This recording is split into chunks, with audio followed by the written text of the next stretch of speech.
चलिए आगे सुनते हैं। मक्का वाले ईमान वालों की बढ़ती तादाद को देखकर घबरा रहे थे। पहले उन्होंने आप सल्लल्लाहु अलैहि वसल्लम को और सहाबा को हर तरह की तकलीफें दे देकर रोकने की कोशिश की, ताकि आप सल्लल्लाहु अलैहि वसल्लम और सहाबा डर कर दीन की तबलीग करना छोड़ दे।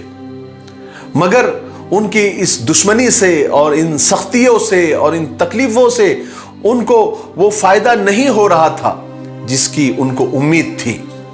इसलिए उन्होंने अब एक नई चाल चली, एक अनोखा प्रस्ताव, एक अजीब तजवीज, एक अनोखी आइडिया लेकर वो हुजूर पाक सल्लल्लाहु अलैहि वसल्लम की खिदमत में हाजिर हुए और कहने लगे कि आओ मोहम्मद बैठो, आज हम एक समझौता कर लेते हैं। आप सल्लल्लाहु अलैहि वसल्लम ने फरमाया कि किस तरह का समझौता, बयान करो। तो उन्होंने कहा कि कुछ दिन हम तुम्हारे खुदाओं की इबादत कर लेते हैं और कुछ दिन तुम हमारे खुदाओं की इबादत कर लेना।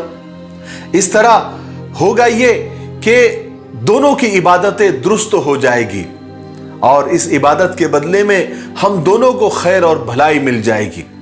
यानी हम दोनों तरह की इबादत करेंगे ताकि इन दोनों किस्मों की इबादत में से जो भी तरीका ठीक होगा उसके बदले हमको और आपको नजात मिल जाएगी।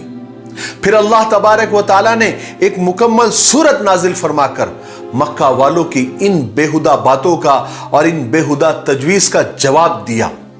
अल्लाह तबारक व तआला फरमाते हैं कि कुल या अय्युहल काफिरून ला अअबुदु मा तअबुदून वला अंतुम आबिदून मा अअबुद वला अना आबिदुम मा अबदतुम वला अंतुम आबिदून मा अअबुद। जिसका शॉर्टकट में खुलासा यह है कि आप उनसे कह दीजिए कि मैं हरगिज उसकी इबादत नहीं कर सकता जिसकी तुम इबादत करते हो। फिर आप सल्लल्लाहु अलैहि वसल्लम ने लोगों को बताया कि जिन बातों की तरफ मैं तुमको बुलाता हूं, जिसकी मैं तुमको हिदायत करता हूं, जिस दीन की मैं तुमको दावत देता हूं, ये कोई तफरीह, कोई एंटरटेनमेंट या कोई मजाक नहीं है, बल्कि एक सच्चाई और एक मुकम्मल दीन है जिसमें तब्दीली या चेंजेस करने का किसी को हक नहीं है। इस दीन की बुजुर्गी और सच्चाई में कोई शक और शुबा और कोई डाउट नहीं है।